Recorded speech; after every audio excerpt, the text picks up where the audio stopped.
Hello everybody, welcome back to the channel, welcome to a very special video. This will be, as I normally do, my side event information, grind guide and everything in between. So you know what is going on with the side event and especially to know as much as possible going into it.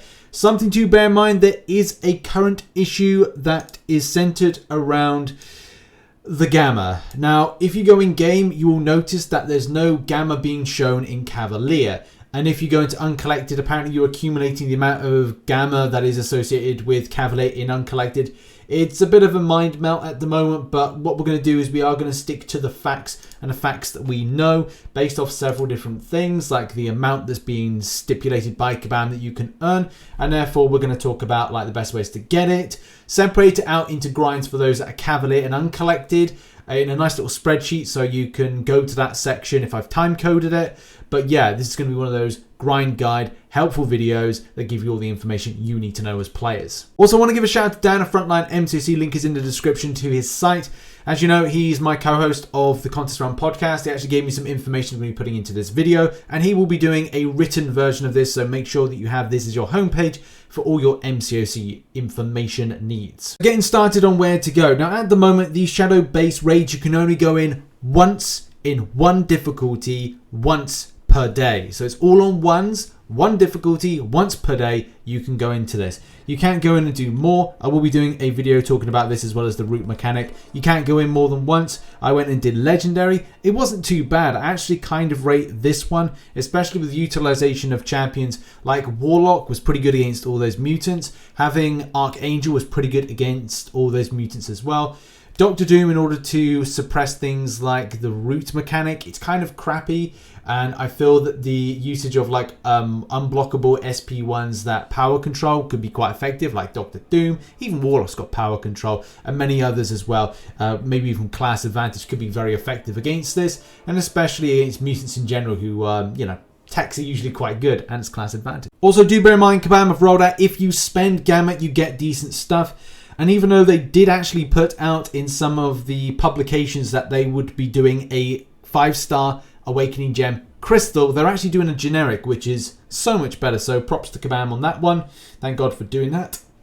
And 6-star shards at the end of it is pretty nice as well. We'll also see with a lot of the solo objectives that there's a lot of ways to pick up those lovely bits of gamma. Now, if you're not following any of the information that I've covered as well as the forums, just to kind of like put you in the picture, there is on offer the following from doing solo objectives: 130,000 gamma radiation. From the 7-day calendar, which is the free thing you get, 112,000. Arenas, 152,000. And whether or not that's implemented with those solo objectives or I don't think they are. It would be more of a case that they'll be milestone specific. So expect those to be in this week's arena. And I would say recommend grind out as much as possible because they'll be kind of important to you. And as I've explained, the event quest side of things, there's something that's a bit of a bug at the moment. Just continue on as normal and grind out Uncollected and you'll probably ping it up. Or you might have to do Cavalier. There's just been a bit of a mix-up here, and I think Kabam may sort it out. I'm not 100% sure. Shadow base raids, depending on which one you choose, when you can only choose them once, I would say go with the one that you're comfortable with. The number side of things mean that you could get through them with 565s and legendary. Epic, yeah, okay, maybe you kind of like struggle a little bit with kind of like 4 stars in epic. It just depends on like how comfortable you feel. Maybe do one, see how it goes, and then make the decision based on that. Question will be where you will feel comfortable to do. If you are at a point of going, look, am I going to shape up to do Cavalier? Am I going to shape up to be able to do Uncollected this month? And a lot of this is based on completion for event quest, and that's going to be incredibly important to where you feel you are strength-wise in the game. Completion rewards, as we know, are kind of a bit scuffy, but at least kind of going through the different types of quest, picking up, as you can see there, great amounts of those lovely pieces of gamma is going to be the biggest dangling of the carrot you will see, and this is something that is gonna really mean that players don't want to do the completion as opposed to the exploration, which is something that I think a lot of us are hoping to see to kind of again make us want to do the quest. But I think the main question is going to be, look, right, Rich, we know where all of these opportunities are to grab the gamma radiation. How do they stack up? And it stacks up like this. So I've presented a Cavalier and uncollected scenario. Apologies for those that are lower, but again, you can take most of the information from this or understand it.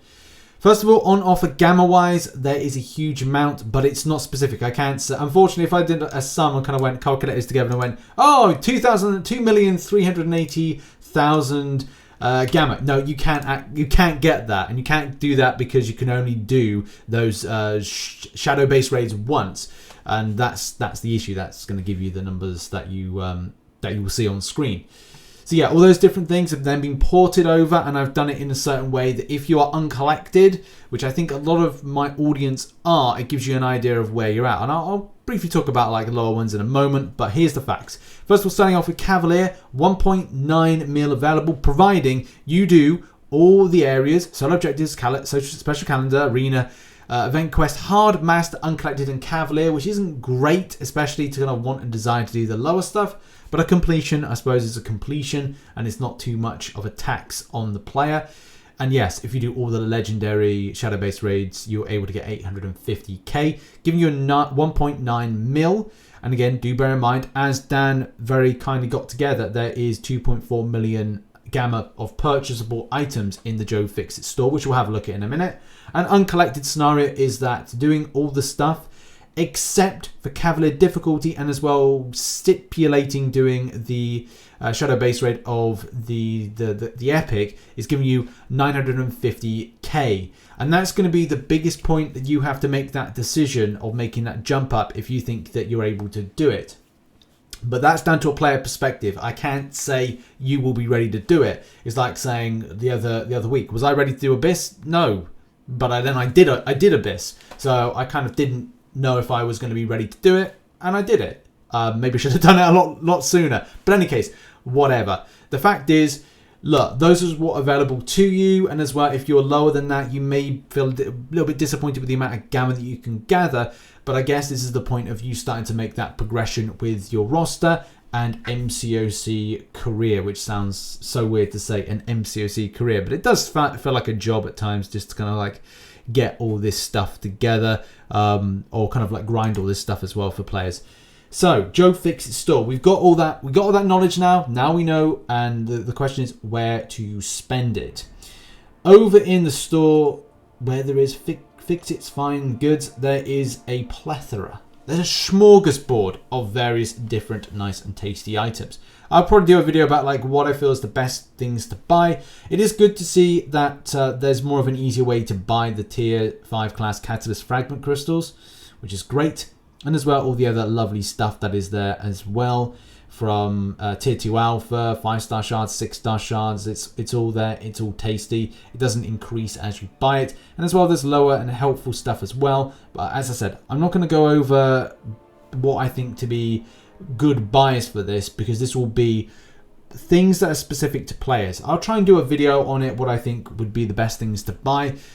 But that's going to be, again, a very important thing for players to ask the question, am I low on tier 2 alpha? Am I low on 6-star shards? Am I low on 5-star shards? Am I low on signature stones? Are there things that I really need to get one champion, say, up to 565? Or your first ever rank 3 6-star, if any of this stuff helps.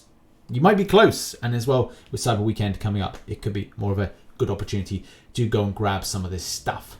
Now, I think it's important to talk about recommendations. What do I recommend for players?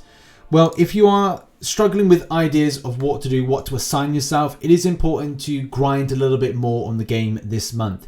Especially if you're looking to grab those final bits of units for things like Cyber Weekend, then definitely your arena grind is going to be incredibly important to you as a player. But also, have a look at doing more arena to balance the spend of energy, because that's going to be huge. You are going to be spending more energy this month than you will ever be spending it. I would say, except for the solo events, the shadow base raids, they don't cost any energy, but you will find yourself spending energy in order to do things like the event quests, because you will be doing more.